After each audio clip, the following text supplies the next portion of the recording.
अस्सलाम वालेकुम नाज़रीन, प्रोग्राम 12वां खिलाड़ी के साथ आपका मेज़बान फ़याज़ वलाना आपकी खिदमत में हाजिर है। मार्च का महीना कनाडा में फ्रॉड प्रिवेंशन मंथ के तौर पर मनाया जाता है। अब फ्रॉड एक ऐसी चीज़ है कि हज़रत इंसान इस दुनिया में जहाँ कहीं भी रहता है, फ्रॉड का लफ्ज़ उसके साथ साथ है, क्योंकि फ्रॉड उसके साथ कोई जानवर नहीं करता, इंसान ही करता है। और इंसान इंसान के साथ फ्रॉड पे उतर आए तो फिर उसकी कोई हद नहीं होती।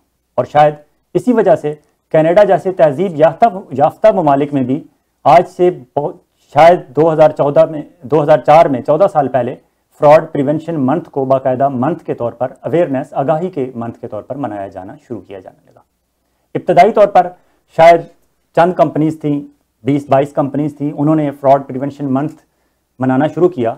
लेकिन आज 14 साल के बाद 140 से ज़ायद कंपनीज फ्रॉड प्रिवेंशन मंथ को बाकायदा एक अवेयरनेस मंथ के तौर पर मनाती हैं। उसमें हुकूमती इदारे भी शामिल हैं और गैर हुकूमती इदारे भी शामिल हैं।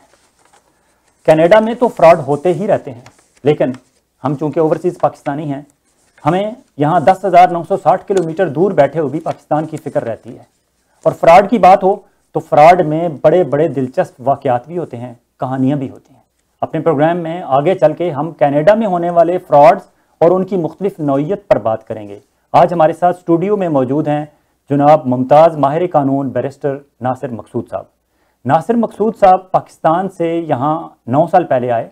उससे पहले पाकिस्तान में ये SM लॉ कॉलेज, जो पाकिस्तान का कानून की तालीम के हवाले से एक बहुत बड़ा नाम है, SM लॉ कॉलेज और सिंध जुडिशल अकेडमी में लॉ पढ़ाते रहे। मुआवजे और हर्जाने के हवाले से टीचिंग के शोबे में नासिर मकसूद साहब का बड़ा नाम है।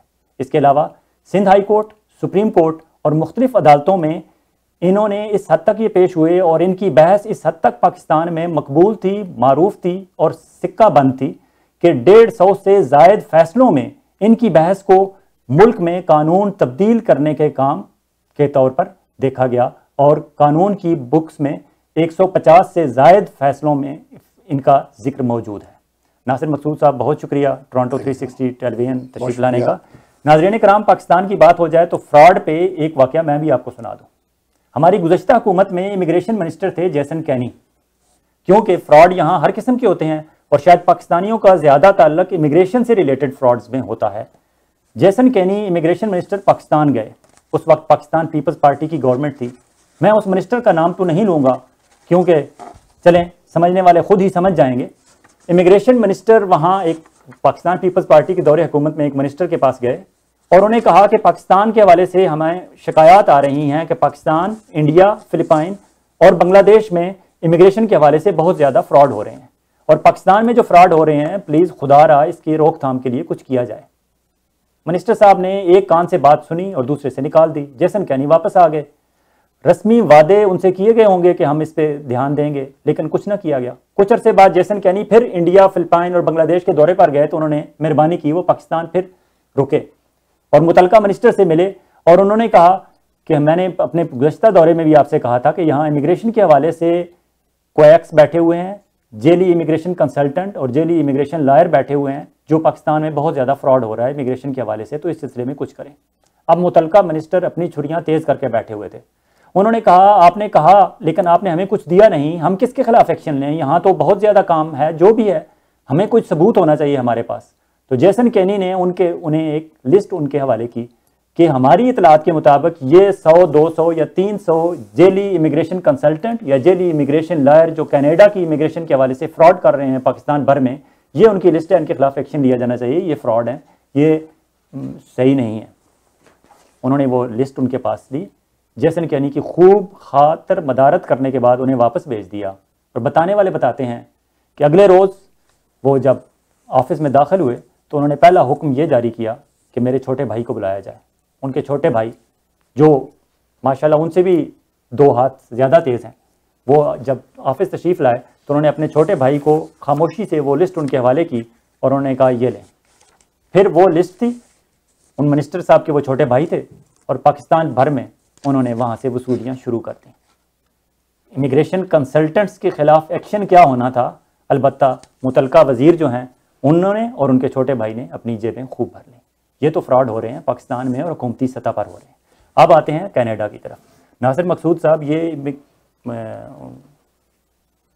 फ्रॉड प्रिवेंशन मंथ जो है, इसकी यहाँ मनाने की ज़रूरत क्या पड़ी कैनेडियंस को, और यहाँ ये फ्रॉड प्रिवेंशन मंथ है क्या, और यहाँ फ्रॉड हो किस किस तरह के फ्रॉड हो रहे हैं, हमारे नाजरीन से कुछ शेयर कीजिए।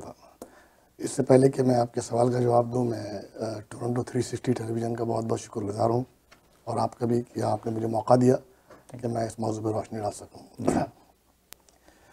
फ्रॉड प्रिवेंशन मंथ की अहमियत इसलिए है यहाँ पर कि गुज़िश्ता काफ़ी सालों से यहाँ पर इस तरह के इतने स्कैम्स हुए हैं जिससे यहाँ के लोग जिन्होंने मेहनत से पैसे कमाए और अपनी ज़िंदगी भर की कमाइयों से महरूम हो चुके हैं।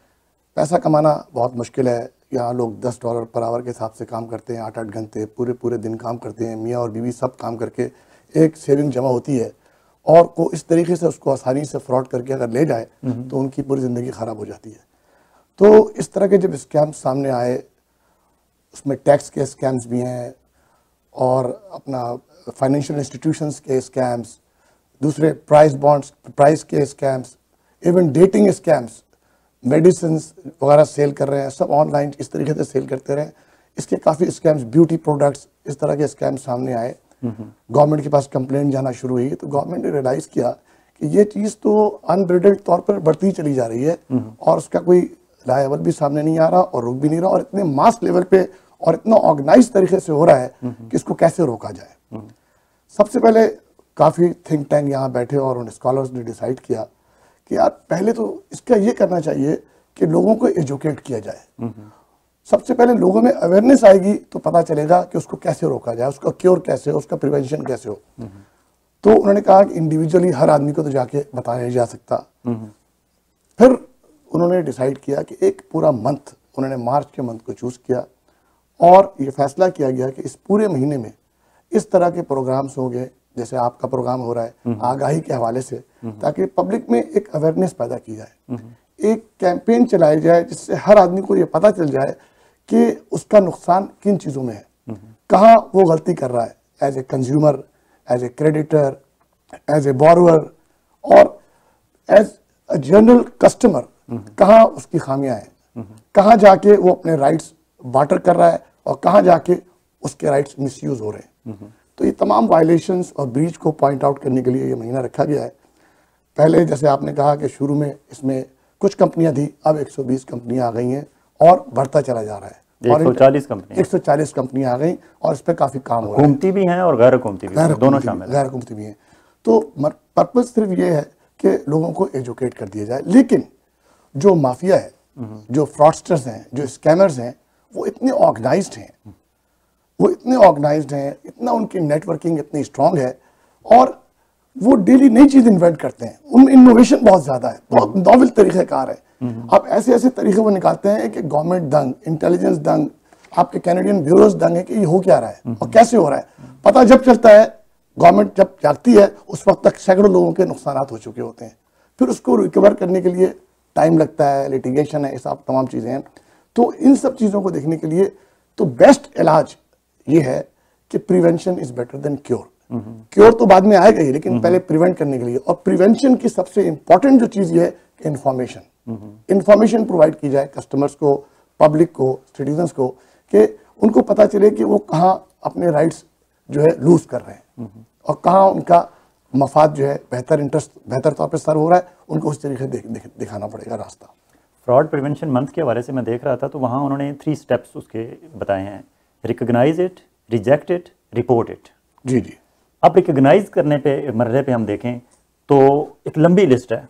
For example CRA tax scam एक बहुत इंपॉर्टेंट है, आम है कि कॉल आती है आपको कोई नामालूम किसी टेलीफोन नंबर से और आपको कहा जाता है कि हम CRA से आपको कॉल कर रहे हैं। जी जी। और आपके अगेंस्ट ये हैं, आप जो है फौरी तौर पर ये पे कर दें वरना ये हो जाएगा, वो हो जाएगा। वो ज़रा एक्सप्लेन करें क्या फ्रॉड होता किस तरह है वो। देखिए, ये बेसिकली इसमें उन लोगों को इन्वॉल्व किया जाता है जो न्यू इमिग्रेंट होते हैं। उनको यहाँ का टैक्स का सिस्टम पता नहीं, ठीक है, उनको यहाँ का CRA का जो पूरा प्रोटोकॉल है वो उनको मालूम नहीं होता। नए नए आते हैं, अपने कभी 1 साल भी हुआ तो 30 तारीख को चले जाएंगे, अप्रैल से 2 दिन पहले अपना टैक्स फॉर्म वो भराया होता है, साइन करके जमा करके चले जाते हैं। उनको टैक्स के इतने बारे में नहीं है। जैसे हम पाकिस्तान से आते हैं, इंडिया से आते हैं, वहाँ इतना टैक्स का कल्चर जो है इतना पॉपुलर नहीं है। यहाँ तो हर शख्स को टैक्स देना है, मियाँ को, बीवी को, जो बच्चे 18 साल सबको देना है। यहाँ टैक्स एक इम्पॉर्टेंट और मैंडेटरी रिस्पॉन्सिबिलिटी है और एक ऑब्लिगेशन है हर सिटीजन की, उसके बगैर जो है आप it's a breach of the general law. बिल्कुल सही। लेकिन हम जिस बैकग्राउंड से आते हैं और जो हमारी एनवायरनमेंट होती हैं, we are not fully aware of that. तो उनका जो टारगेट होता है, जो टैक्स स्कैमर्स हैं, जो फ्रॉडस्टर्स हैं, उनके टारगेट वो लोग होते हैं, एक तो जो नए नए आए हुए हैं, प्लस और पाकिस्तान, इंडिया, बांग्लादेश, ज़्यादातर ऐसे मुल्कों को वो टारगेट करते हैं जिनको इतना टैक्स कल्चर से वाकफियत नहीं है। और कनाडा की खूबसूरती है कि यहाँ मुसलसल आ ही रहे हैं और मुसलसल आ ही रहे हैं, इजाफा भी होता जा रहा है। उनका तरीका वारदात जो है बड़ा नॉवेल है। उनको लॉजिक पता है कि इनको पुलिस से डराओ। पाकिस्तान में, इंडिया, बांग्लादेश, श्रीलंका, पुलिस से डराओ, गिरफ्तार कर लिया जाएगा, हथकड़ी पहन जा दिए। अब लोग पाकिस्तान से अपना सब कुछ छोड़ के यहाँ आते हैं, वहां तो बोल के आते हैं हम कनाडा में जा रहे हैं बाइज्जत जिंदगी गुजारने के लिए। अब उनको डर है कि यार कहीं हथकड़ी लग गई और वहां तस्वीर चली गई तो हमारी क्या इज्जत रह जाएगी। बिल्कुल। अब उनको ये कहते हैं दो तरह के इसके अंदर उन्होंने तरीक़े वारदात रखे हैं। एक तो देखते हैं जो डर रहा है ना, उसको डराने के लिए उन्होंने कहा है कि आपकी रिपोर्ट आ गई है और आपने ये किया है और ये इल्ज़ाम आपके खिलाफ हैं, आप फौरन ये नंबर पे हमसे रब्ता करें और आप नहीं तो पेनल्टी दे दें अगर आप सज़ा से बचना चाहते हैं, वरना आपको गिरफ्तार कर लिया जाएगा।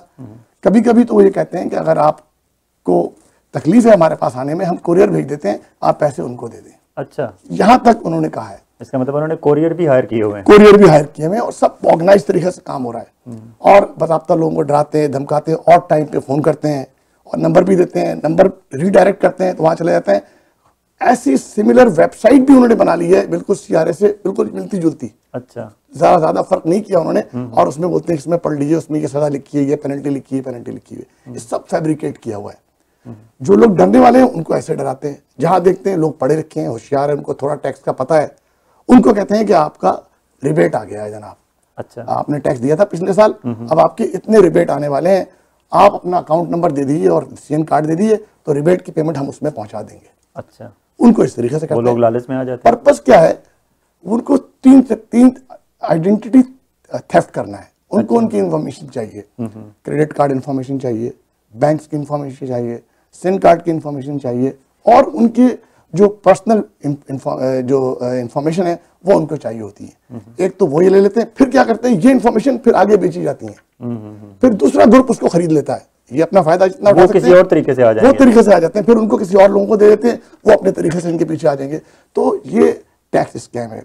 इसमें कितने लोग बेचारे, लोगों ने अपनी बेटी की शादी के पैसे जमा किए हुए हैं, अपने बच्चों को पढ़ने की फीसें जमा की हुई हैं, उन्होंने उठा उठा के इनको दे दी। सिर्फ क्या, डर और खौफ की वजह से। पर्पस क्या है कि हमारे लोग पहले तो घबरा जाते हैं, उनमें खौफ तारी हो जाता है कि यार ये सीआरए का वैसे एक हवा बिठाया हुआ है कि सीआरए को समझा जाता है एक जालिम किस्म की मखलूक है जो कनाडा में हर आदमी को खत्म कर सकती है। ऐसा नहीं है। सीआरए बहुत पोलाइट, बहुत बहुत बहुत सिंसियर किस्म का इदारा है और मुल्क के लिए जाहिर सी बात है टैक्स जमा कर रहे हैं, उनकी जिम्मेदारी है, वो अपनी जिम्मेदारी पूरी कर रहे हैं, लेकिन उन्होंने तरीकाकार बनाया हुआ है। कभी सीआरए की तरफ से ये उनके रूल्स में नहीं है कि कोई टेलीफोन करके घर में बोले कि जनाब अगर आप ये नहीं करेंगे तो आपको पुलिस पकड़ के ले जाएगी। कभी नहीं हो सकता ये। बिल्कुल। सीआरए पहली बात फोन भी नहीं करते, लेटर वो रजिस्टर्ड लेटर भेजते हैं, आपके पास रेगुलर मेल से लेटर भेजते हैं। ये उनका तरीकाकार है। कभी उन्होंने ये भी नहीं कहा कि हम अपना कोरियर भेज रहे हैं, कभी भी नहीं कहा। 10 लाख की भी डॉलर की भी रिकवरी होगी तो कभी ऐसा नहीं हो सकता। बिल्कुल। वो तरीका बना हुआ है उसका। लेकिन हमें क्या है कि हम बस घबरा जल्दी जाते हैं और हम जो मशवरा जिन लोगों से करते हैं वो उन्हीं के भाई होते हैं जिनसे मशवरा करने जा रहे हैं, या उनको आगाही नहीं होती या उनसे मशवरा, ये कहते हैं कि यार रहने दो, मामले को यहीं दबा दो, क्योंकि हमारा जो जहन में जो काम कर रहा होता है वो वही का सिस्टम काम कर रहा होता है। हम समझते हैं यार थोड़े बहुत दे दो, 500 रुपए दे दो, यार जान छूट जाएगी, बेटी की शादी, इज्जत बच जाएगी, वरना हथकड़ी लग जाएगी। अच्छा, उनके पास इंफॉर्मेशन बहुत ज्यादा है, वो टारगेट उन्हीं लोगों को करते हैं, उनको पता है कौन वल्नरेबिलिटी के लेवल पे उनके साथ चल रहा है, उनको पता है कहाँ वो अपने पर्पस को अचीव कर सकते हैं और वही टारगेट करते हैं और उनका टारगेट 80% वो अचीव कर लेते हैं। एक तो हो गया ये सीआरए का। एक और यहाँ जॉब्स स्कैम्स होते हैं कि आपको जॉब ऑफर्स की जाती हैं, वो उसमें भी मुख्तलिफ तरीके हैं उनके, वो उस पर थोड़ा सा बताएंगे कि वो किस तरह आपको जॉब की ऑफर करते हैं। वो जॉब्स के लिए आपसे एप्लीकेशंस मांगेंगे, फिर कहेंगे कि ये हमारी रिक्रूटिंग एजेंसी है और जहाँ जहाँ जॉब्स आएंगी हमारे पास पूरा जो है एक सिस्टम बना हुआ है, जहाँ जहाँ जॉब आएंगी हम आपकी तरफ से अप्लाई करेंगे और जैसे ही हमारे पास आपकी जॉब का लेटर आ जाएगा हम आपको इतला कर देंगे। ठीक है। अगर आपको जल्दी चाहिए, फौरन आपको ज़रूरत है और इस पे स्केल में चाहिए, इस पे स्केल में चाहिए, तो इतने पैसे होंगे, इसमें होंगी तो इतने होंगे। तो इस तरीके से फिर कहते हैं हमने 4-5 जगह अप्लाई किया, लेकिन वहाँ पर वैकेंसीज पूरी हो गई, हमारे दूसरे लोगों का हो गया, अब हमारे रह गए। उन्होंने लोगों से टेस्टिमोनियल्स भी लिखवाए हुए हैं, बहुत बहुत शुक्रिया, आपने हमें जॉब दिला दी। वो पूरी लिस्ट रखी होती है, उनको दिखाते हैं। लोग सीधे साधे होते हैं, हमारे पास अंग्रेजी का बैकग्राउंड नहीं होता, औरतों के पास तजुर्बा नहीं होता, वो कहते हैं इनकी कोई ज़रूरत ही नहीं है। हम तब आप आपकी खाना पूरी कर देंगे और आपको जॉब मिल जाएगी। एक्सपीरियंस सर्टिफिकेट सब बना देंगे, आप फिक्र नहीं करें। आपको अकाउंटिंग का सर्टिफिकेट चाहिए, जिस चीज़ का चाहिए, जैसे जैसे जॉब आएगी वो हम कर लेंगे इंतजाम उसके। एक यहाँ मिस्ट्री शॉपर्स का भी जॉब ऑफर होती है कि जी आप को हम जॉब दे रहे हैं, हम आपको पैसे देंगे, आपने वॉलमार्ट पे और बड़े बड़े स्टोर्स का नाम लेते हैं कि वहाँ जाके आपने हमारे भी हाफ पे शॉपिंग करनी है और वापस आपने हमें रिपोर्ट बैक करना है। वो एक चेक भेज देते हैं आपको एडवांस में का $8,000-10,000 का। तो वो बंदा देखता है चेक जब उसके अकाउंट में और वो ठीक बैंक का होता है, तो बंदा तो कहता है ये तो बड़ी अच्छी जॉब मिल गई है कि एडवांस में उन्होंने पैसे भेज दिए हैं और मैंने उनके भी हाफ पे सिर्फ शॉपिंग करनी है और उनको रिपोर्ट बैक करनी है कि स्टोर कितना क्लीन था, कितनी चीज़ें एक्सपायरी तो नहीं बेच रहे, क्या कर रहे हैं। वो बंदा अपने आप को इंस्पेक्टर समझना शुरू हो जाता है कि मैं तो अब वॉलमार्ट पे इंस्पेक्टर लग गया हूँ या तो मैं ये करूँगा। ये इस तरह के तो वो पैसे जब आप अपने अकाउंट में डिपॉजिट करा लेते हैं, उसके बाद पता चलता है कि वो तो फेक चेक था। और वो कहते हैं कि उसमें से आधे पैसे हमें पहले भेज दें और बाद में आप इतना ये करेंगे वो करेंगे। असल जो जिनका चेक होता है वो 4 दिन बाद आ जाते हैं, जब आप पैसे निकलवा के उन्हें भेज चुके होते हैं इतनी देर में वो आ जाते हैं कि जी पैसे तो हमारे थे, आपने कैसे। कह रहा हूँ कि उनके पास इतने नॉवेल तरीक़ेकार हैं और डेली आप देखेंगे जैसे जैसे कोई चीज, जिस तरह मॉडल पुराने हो जाते हैं ना, उस तरह से इनके जो पुराने मॉडल्स हो जाते हैं, पुरानी तरकीबें जो घिस पिट जाती है, जो पता चल जाती है सबको, उसको चेंज करके नई तरकीबें आने शुरू हो जाती हैं। ऑनलाइन डेटिंग वाला, ऑनलाइन डेटिंग, वो डेटिंग में आप बुला रहे हैं, पहले आप डेटिंग करेंगे, उसके साथ तस्वीरें खिंचवा लेंगे, खिंचवाने के बाद फिर कहते हैं कि पैसे दे दो। आप पैसे नहीं देंगे तो कहते हैं कि तस्वीरें हम आपके फेसबुक में लगा देंगे, हम ये कर देंगे, हम वो कर देंगे। इस तरीके से ब्लैकमेलिंग का सिलसिला जारी है। ये मैं नहीं कहता कि शायद गवर्नमेंट के नॉलेज में नहीं है या गवर्नमेंट के नॉलेज में है, या गवर्नमेंट सुस्ती क्यों कर रही है, लेकिन अगर नहीं है तो गवर्नमेंट के नॉलेज में ये होना चाहिए। क्योंकि आप इमिग्रेंट आ रहे हैं, लोग, मैंने जैसे आपको बताया कि लोग अपनी पूरी हार्ड एंड जो है अर्निंग्स बेच के, घर बेच के, सब कुछ करके यहाँ लेके आते हैं। इस तरीके से अगर उनकी money, hard and money siphoned off होगी इन फ्रॉडस्टर के हाथे, तो आप मुझे बताइए कि उनके पास क्या रेमेडी है। और ये क्राइम्स इसलिए फिर बढ़ रहे हैं। बिल्कुल। अच्छा, ऑनलाइन डेटिंग में मैं एक पढ़ रहा था कि वो बाकायदा ऑनलाइन डेटिंग पे आपके साथ दोस्ती करते हैं, उसके बाद आपको गिफ्ट आना शुरू हो जाते हैं। आप समझते हो आप चैट कर रहे हो, उनसे बात कर रहे हो, गिफ्ट आया, बाकायदा आपको कार्ड आया, ये वो, तो बंदा समझता है कि ये जो भी अपोजिट मर्द है या औरत है वो बड़ा सिंसियर है मेरे साथ और मेरी बहुत अच्छी फ्रेंडशिप हो गई है और ये वो। कुछ अर्से बाद अचानक उनके पेरेंट्स शामिल हो जाते हैं इस गेम में, जो भी सो कॉल्ड पेरेंट्स होते हैं। उनकी तरफ से कॉल आती है कि वो जो आपका फ्रेंड लड़का या लड़की थी वो इमरजेंसी हॉस्पिटल में पड़ा हुआ है, उसे फलां बीमारी डायग्नोज हो गई है, ये वो, तो अब हम सारे फंड रेज कर रहे हैं पूरी फैमिली और इतने हज़ार हो गए हैं, इतने हज़ार अब और रहते हैं, तो वो तुम्हारी भी बड़ी तारीफ कर रहा था या कर रही थी। तो वो आपसे बंदा कहता है, पूरा रिकॉर्ड हिस्ट्री देखता है कि इतने दिनों से या इतने महीनों से मेरी उसके साथ बातचीत चल रही है, तो बड़ी सिंसियर दोस्त वो तो मुझे मिला था या मिली थी और उसने गिफ्ट भी भेजे थे और फूल भी भेजे थे, कार्ड भी भेजा था, तो बड़ी सिंसियर थी। तो अचानक वो पैसे जब उसमें, तो हर बंदा कुछ ना कुछ उसमें से लोगों ने जो रिपोर्ट्स हुए हैं कि लोग 500,000 भेज ही देते हैं उसमें भी, लेकिन वो उनकी बड़ी प्लान्ड किस्म की इन्वेस्टमेंट होती है। इसके अलावा एक लॉटरी का होता है, जी जी, लॉटरी पूल, वो आपको इस तरह कन्विंस करते हैं कि आप लॉटरी इतने अरसे से खरीदते हैं, मतलब लेकिन आपकी लॉटरी कभी नहीं निकली, नो लॉस है ही नहीं। अब हमारे पास एक लॉटरी पूल है जिसमें इतने हज़ार लोग जो हैं चिप इन करते हैं, हर बंदा $1-2 डालता है और वहां आपके हारने के कोई चांसेस ही नहीं।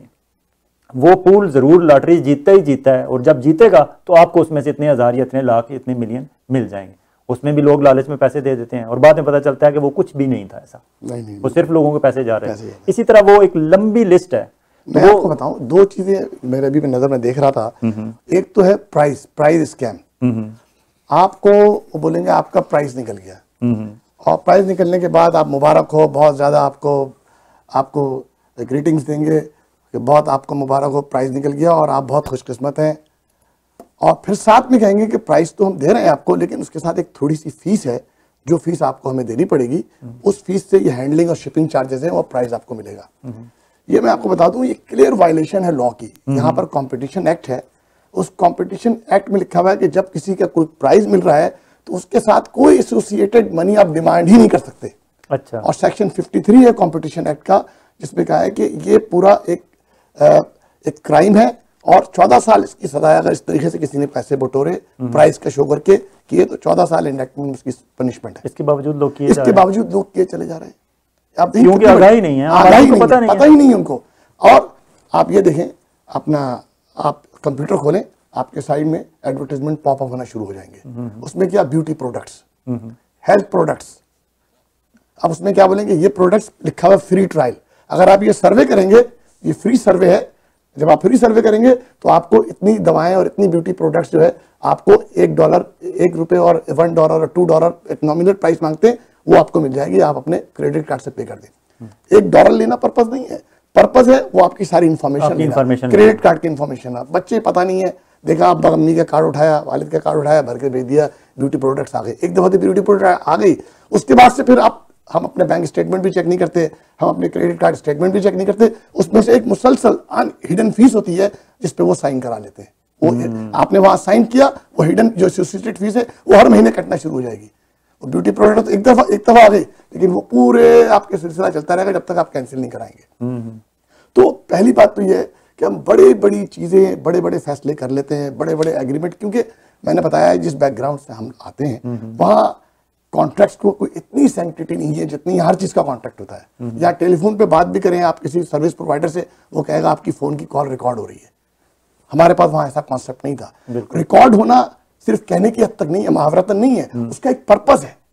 आपने हाँ कह दिया, आपके अंग्रेजी समझ में नहीं आया, आपने हाँ कह दिया तो आपका हाँ हो गया, क्योंकि रिकॉर्ड हो गया। कॉन्ट्रैक्ट जबानी भी होता है ना, कॉन्ट्रैक्ट इशारे से भी होता है, कॉन्ट्रैक्ट राइटिंग में भी होता है। सबकी सैंक्टिटी बराबर है, सबका एनफोर्समेंट का तरीका वही है, सबके ब्रीच भी पनिशमेंट भी वही है और सबका तरीका कार भी वही है। तो हम बड़े agreement, terms and condition sign कर देते हैं, पढ़ते भी नहीं है। उसके अंदर जब जो भी एग्रीमेंट यहाँ होगा, इसके अंदर 4-5 चीजें एसेंशियल होती हैं। पहली चीज रिप्रेजेंटेशन एंड वारंटीज। एक पूरा पेज होता है कि क्या रिप्रेजेंट कर रहा है, क्या वो वारंट कर रहा है। दूसरा, लायबिलिटीज क्या है, ब्रीच होगा तो ब्रीच की पनिशमेंट क्या है, आप ब्रीच करेंगे तो आपके ऊपर क्या क्या ज्वाइंट और सेवरल लायबिलिटीज आ सकती है। तमाम चीजें, पूरा पैराग्राफ दिया होता है, कौन सा गवर्निंग लॉ इस पे इस्तेमाल होगा, किस लॉ के तहत ये सब चीज सारा लिखा होता है। कभी हमने नहीं पढ़ा। हम ये तक नहीं देखते कि कौन कौन से बॉक्स प्री चेक हुए हैं। बिल्कुल। जिसको फ्रॉड करने की नीयत होती है वो बॉक्स प्री चेक करके आपके पास आता है, वो आपसे चेक नहीं करवाएगा, वो कहेगा आप यहाँ साइन कर दें। 2 साइन होते तो हम कहते हैं कि यार एक ही साथ रख दो, सारे एक साथ ही कर देता हूं मैं। बिल्कुल सही। ये हमको जल्दी होती है।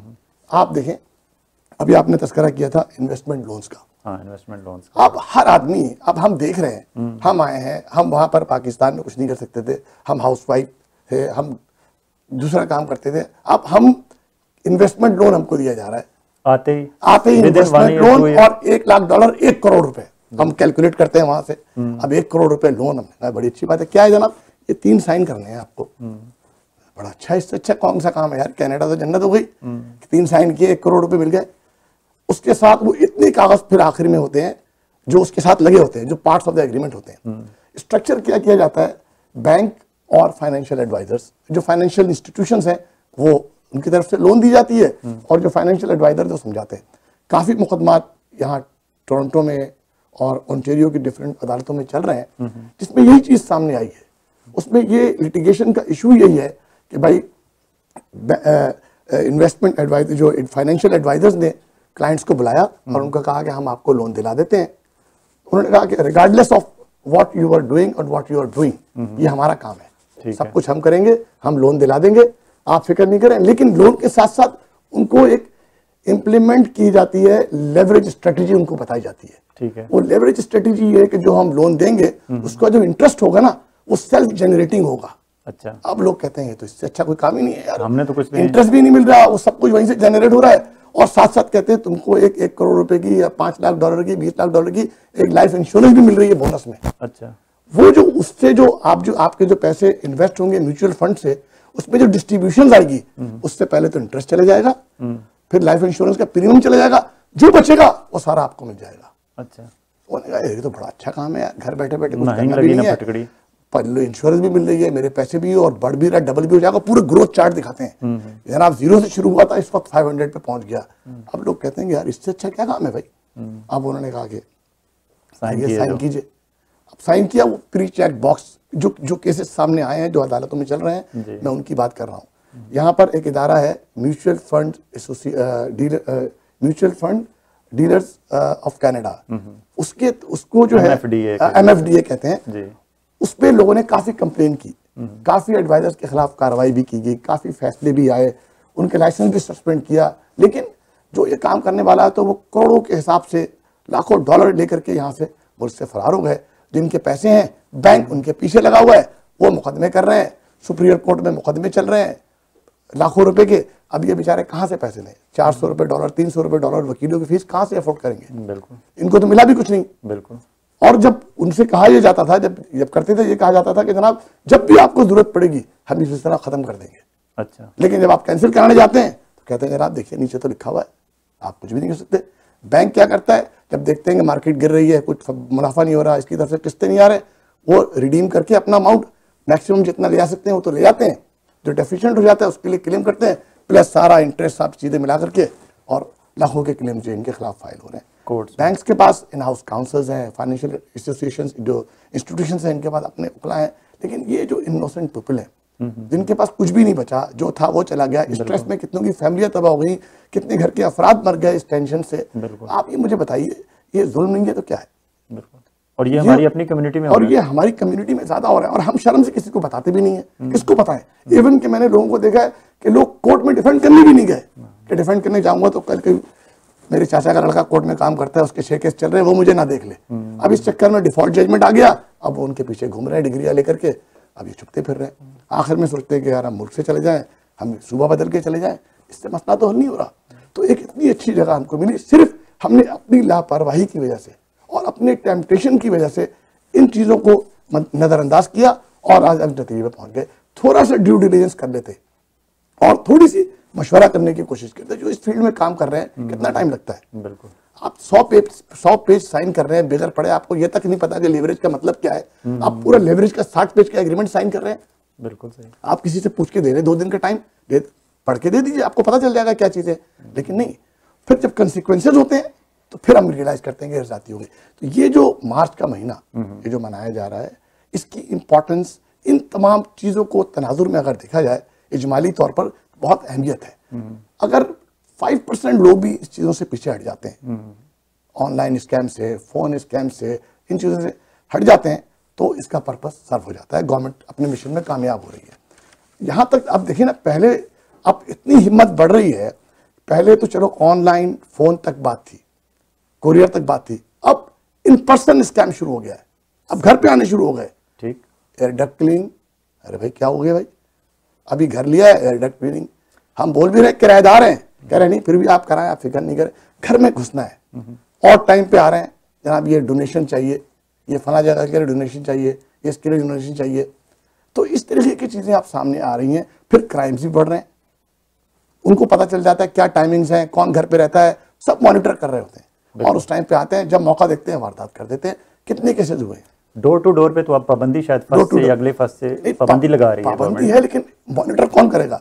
बिल्कुल सही। हर डोर में तो पुलिस ऑफिसर खड़ा नहीं होगा, हर डोर पे आप कैमरा भी नहीं लगा सकते। लोगों में आगाही तो लोगों में आगाही हो कि लोग देखें कोई अनयूजुअल आदमी आ रहा है, कोई ऐसा आदमी जो एक्स्ट्राऑर्डिनरी जिसकी मूवमेंट है यहाँ पर घूम रहा है, तो आप कम से कम एटलीस्ट रिपोर्ट करें, उसको बताएं, मैं उसको मॉनिटर करें। तो हमें अपने तौर पे भी इसको लेके चलना पड़ेगा, अपने तौर पे भी समझना पड़ेगा, जब जाके इन चीजों से जान छोड़ेगी, वरना ये प्रॉब्लम्स बढ़ते चले जाएंगे। गवर्नमेंट सिंसियर है, गवर्नमेंट काम कर रही है, गवर्नमेंट आपकी मदद करने के लिए तैयार है। गवर्नमेंट ने ये लिटिल बुक ऑफ स्कैम्स ये छापी है। अब प्लीज होल्ड योर थॉट्स। नाज़रीन कराम, अभी हम एक वक्फे पे जाएंगे, और जब वक्फे से वापस आएंगे, अब तक हमने बात की कि फ्रॉड्स की अकसाम क्या है, फ्रॉड किस किस तरीके से कनाडा में हो रहे हैं या पूरी दुनिया में हो रहे हैं। अब वक्फे से जब हम वापस आएंगे तो बैरिस्टर नासिर मकसूद साहब से रिक्वेस्ट करूंगा मैं कि वो ये बताएं कि कौन कौन से इदारे मौजूद हैं इस फ्रॉड से आपको बचाने के लिए, और फ्रॉड अगर आपके साथ हो जाता है तो फिर मैं इनसे भी रिक्वेस्ट करूंगा कि अपना टेलीफोन नंबर भी दें और ये बताएं कि बचने के तरीके क्या हैं। Stay with us, we will be right back after this short break.